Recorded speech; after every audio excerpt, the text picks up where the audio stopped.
So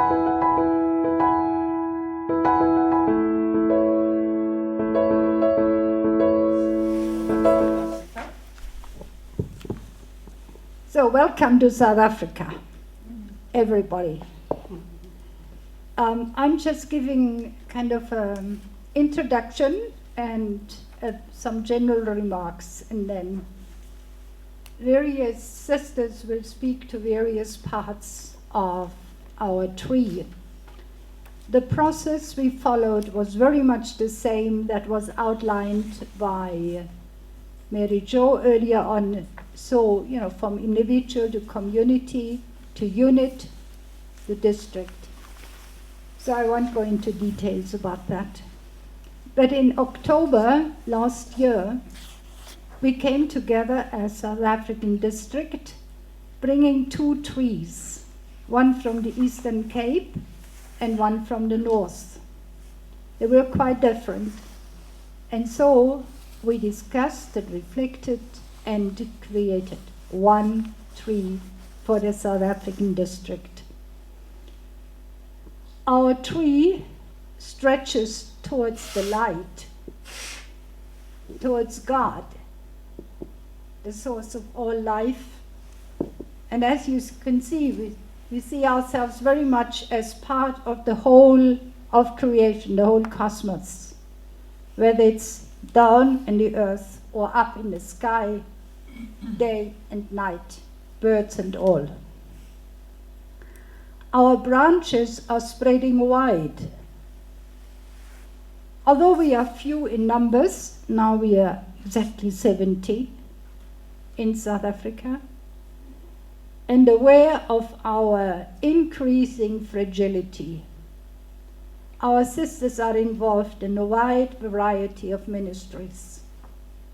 And people still look to us to be there for them. Our tree is bright and colorful. We have a great variety of individuals, each unique, but when we come together, there's a spirit of oneness, and we enjoy each other's company. Although the tree is disfigured in parts, it is very much alive.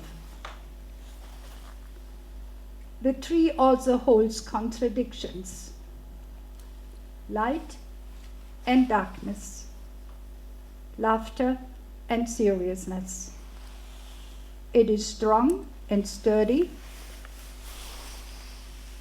It can cope with adversity, and yet there's also fragility, but strength in fragility. And like trees that provide shade for animals and people, we are also open to those in need, or seeking food, shelter, and respond through various outreach programs in tangible ways. Our tree is old. We're very much aware of our roots. It has come through many centuries and will still continue to develop. Now, the following 4 points are some points which are important to sisters. Trees are God's gift to us, pure, gratuitous grace. And so we see each part of our tree as unique and connected intimately to God and aware of God's gift to us. Trees are sanctuaries, and in that resemble us, as we too, through our connectedness to God, have become sanctuaries for others. Some feel or felt that they are not always appreciated and search for that final acceptance of their own giftedness and how their gifts can be used for the good of the whole earth community. And lastly, trees do not exist for themselves. They are part of God's creation, interconnected with and interdependent on all that exists. The tree is an integral part of God's creation. And we see and experience that, as we have sung, all is holy, all is one. Now we look at some details.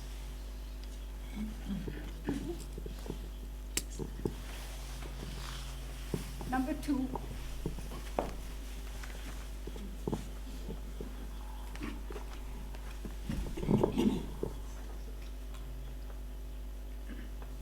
The soil, as we see, there is a lot of soil available, and this represents our values, which is mixed with all we have experienced in our lives.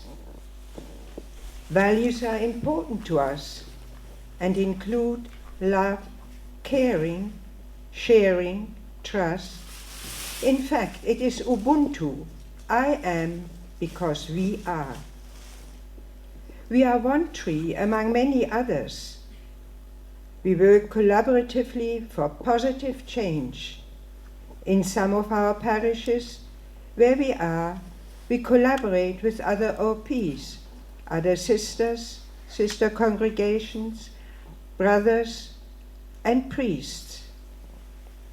The soil represents our response to the spiritual, social, and economic challenges, such as a commitment to justice, peace, and integrity of creation we have been involved with for many years. As a contemplative in action, we strive to live a reflective life. We love celebrating life, birthdays, jubilees, feast days. We simply love to celebrate life. We live with gratitude and joy, which radiates to the many people we come in contact with each day. And our values are represented and expressed in our commitment to community and our religious life to the full.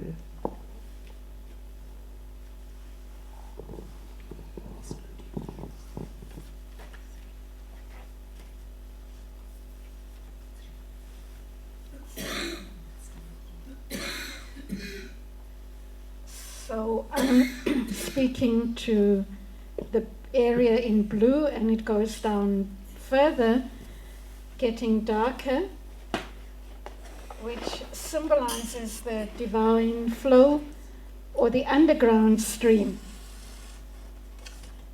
Here we are in the divine flow and draw energy and life from the living water deep within and all around us, in the awareness that all is sacred.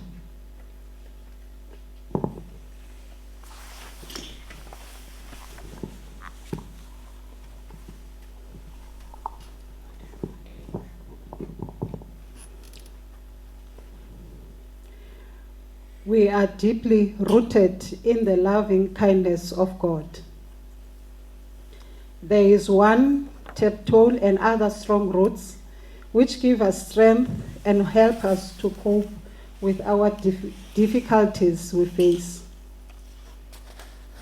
We are rooted in the 4 pillars of Dominican life: community, service, study, and prayer.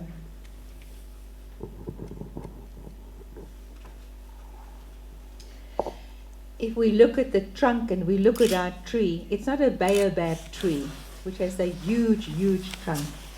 We have a slender trunk, but it's firm, it's strong, it's bold. And so we are very grateful for that tree. And it symbolizes, to a very large extent, and basically, the consciousness, the infinite consciousness of God. Yes, it is bent. It makes it interesting. It makes it unique. And that has come through the sufferings of the past. But we have moved through those sufferings and have grown into new life. The fact that we have lost sisters and we are small in number is actually a good experience, even though it's painful. Because as we diminished in number, we needed to look outside ourselves and our walls and call in the expertise of laity, of other congregations, of other groups with similar thoughts and mind. And so we have employed people in management, people with their expertise, their energy and their know-how. For instance, people now on our boards, the financial and property management. They are very needed and very much appreciated. Many of these people that we have asked to support us are past pupils and offer their services freely. We are constantly, as a congregation, especially in our leadership, assessing the needs of our congregation and plan for the future to ensure sustainability of our institutes.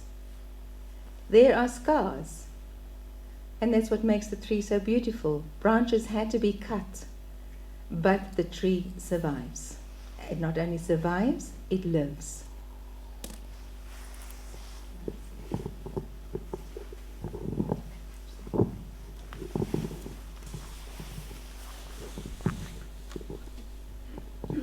A few remarks about the bark of the tree, not only on the stem but also on the branches. We see the bark as holding the tree, holding the essence, the life of the tree together, holding together, protecting, and also enabling life, healing. So we live in the awareness of God's presence in our lives. This holds us together. Also, over the years, we have offered workshops on healing and reconciliation, whether it's in smaller ways in Duncan Village or by taking part in workshops such as a workshop with Father Lapsley, Healing of Memories.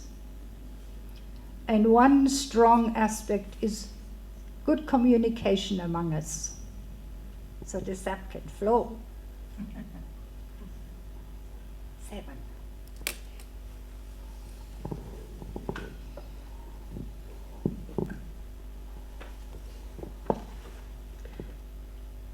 Now I'm going to share on the stones. You can see some of them there on the soil.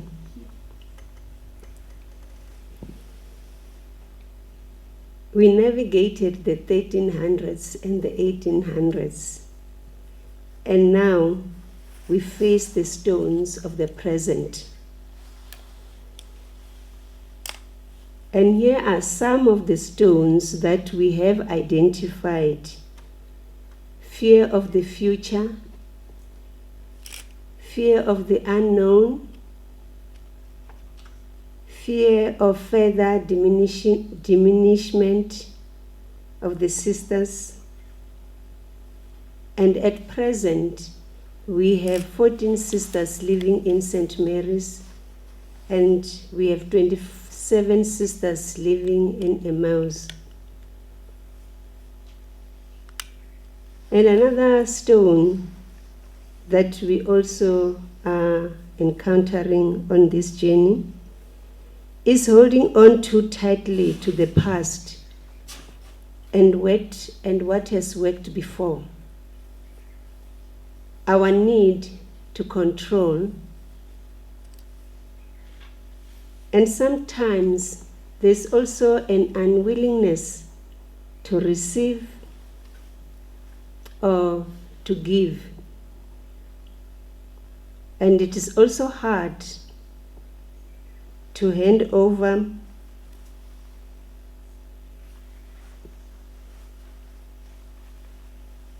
and also not to be in control.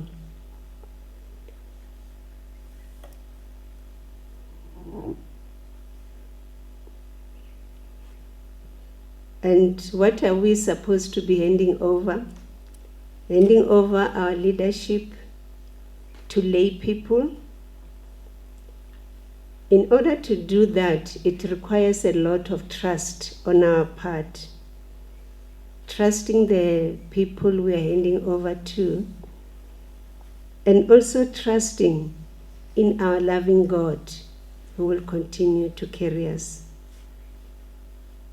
For example, we have handed over some responsibilities to lay people in Emmaus, and we have also handed over some responsibilities to lay people in St. Mary's.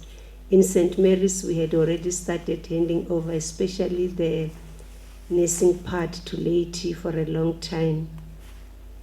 But that's difficult to accept.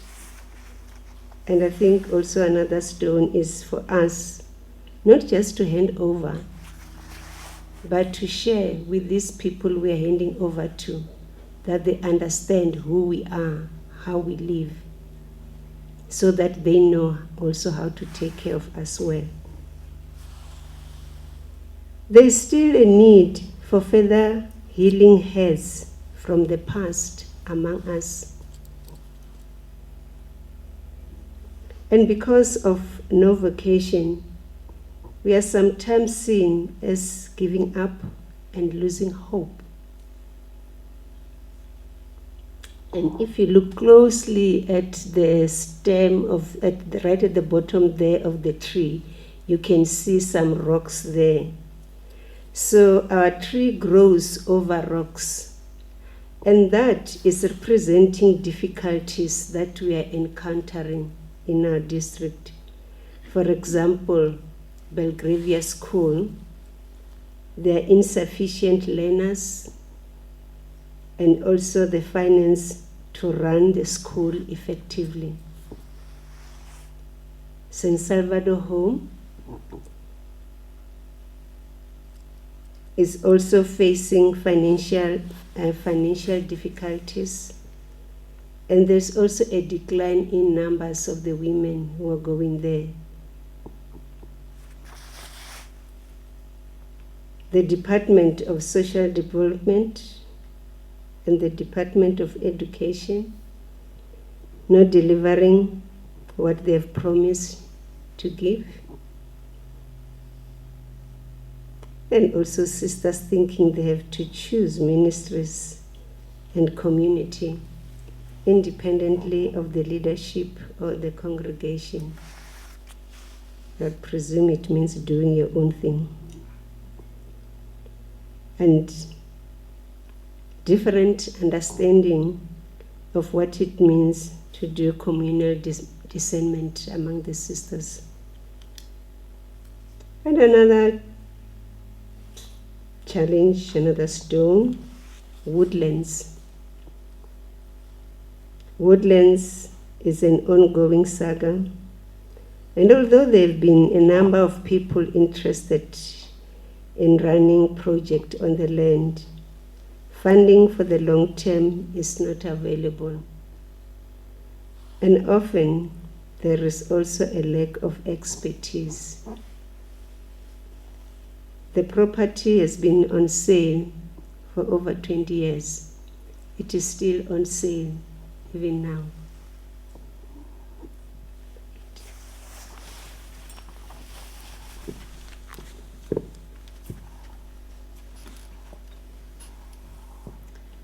So I'm looking now at the branches, and as you can see, they are widespread as we have spread out over the years.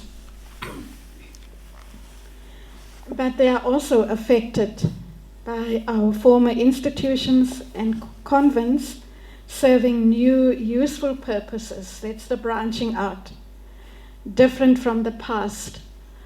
For instance, the Mater Infamorum in the Eastern Cape is now the Infomorium Retreat Center, and the Diocese of Johannesburg has just bought our Gelukstad property just recently.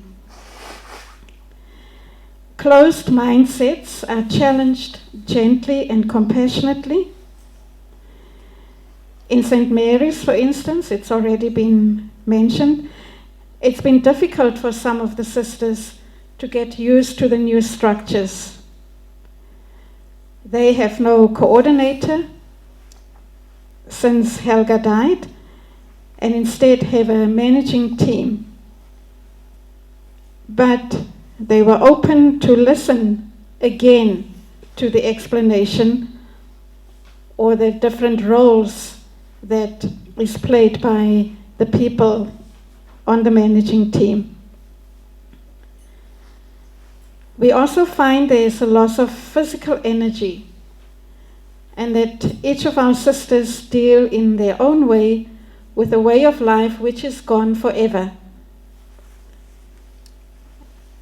Some of us make our own choices, re-ministry and community with little or no common discernment, and that's also already been mentioned.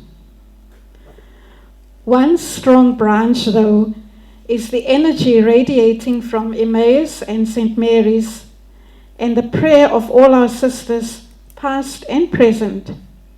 And this energy is amazing. Around community and religious life, we're constantly searching for new ways of community and religious life. And we've done this over the past 60 years. Our associates, friends and co-workers is another branch.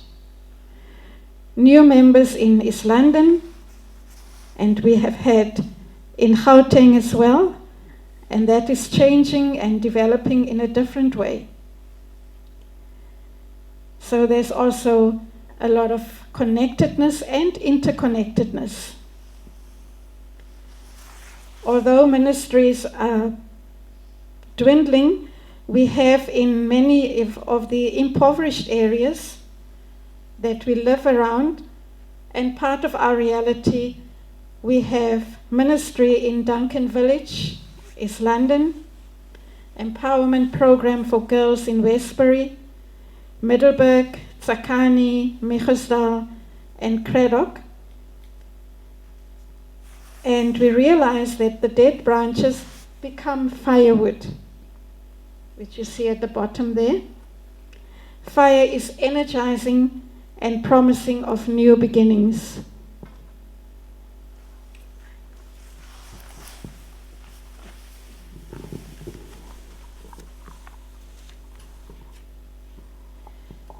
And so we are taken to look at our leaves.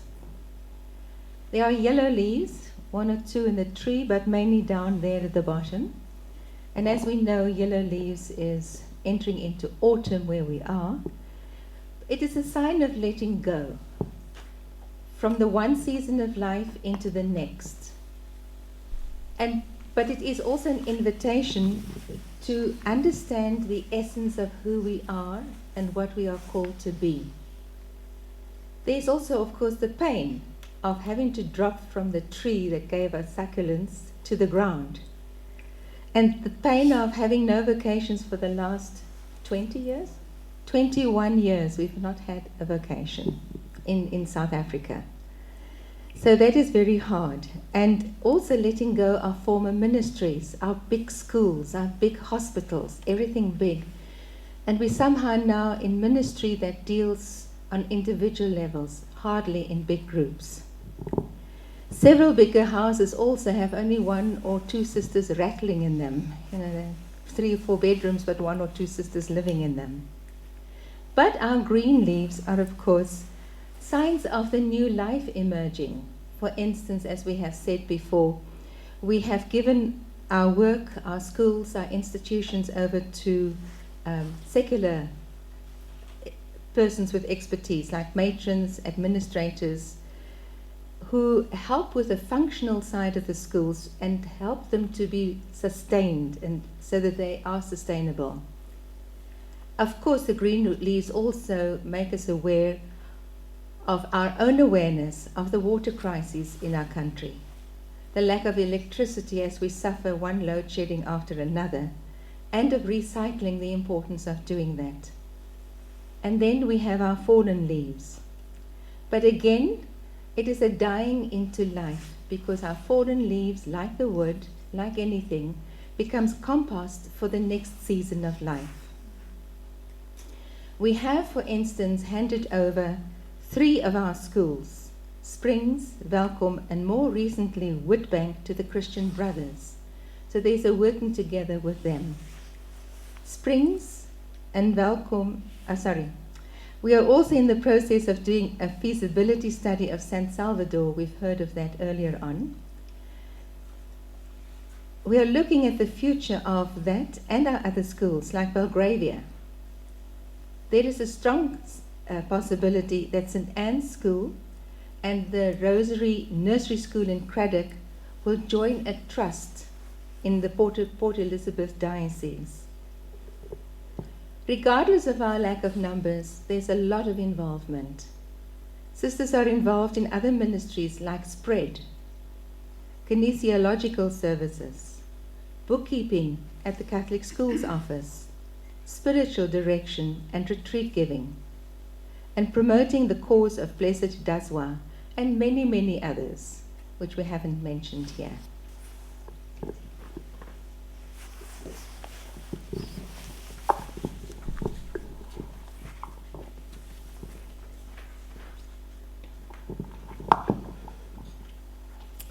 Fruits, sometimes only seen much later.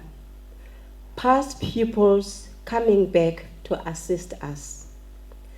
Different kinds of fruits on one tree, typical of us King Williamstowns, acceptance of our diversity. Ecological awareness, involvement in gardening projects, beautifying the area we live in, self-empowerment, and empowerment of others. In some cases, we are already living in new ways, that is, inviting others to live with us, participating in our life and sharing inspiration. We belong to various reflection groups, for an example, book group, leadership conference of Consecrated Lives, Southern Africa. And we are all Church South Africa and Sisters for Justice. I'll move on to blossoms. Ecological awareness deepening among us. We link with Dominicans in Africa, Rome, DSI, offer workshops and share information. Contemplative and simple living is always growing. Healing and wholeness in all spheres. We support efforts to bring healing to the poor, that is, Masitete and Duncan Village. Actions that bring hope. Offering hospitality, concern for the suffering, prayer, being generous towards those who work for us. Like the tree, we have no control over the flowers and fruit that will emerge.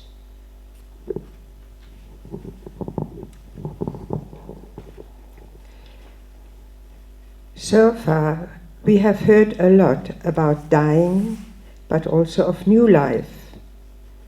And when we look at the stem that supports the branches and that brings up the nourishment to these branches, it is not surprising that these branches are able to bring forth new shoots, new life.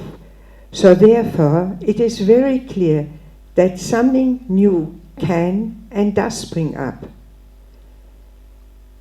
One mention is to have a new administrator that is dealing with backlog and property, but it also frees the sisters to deal with what seems to be a very urgent message to the people.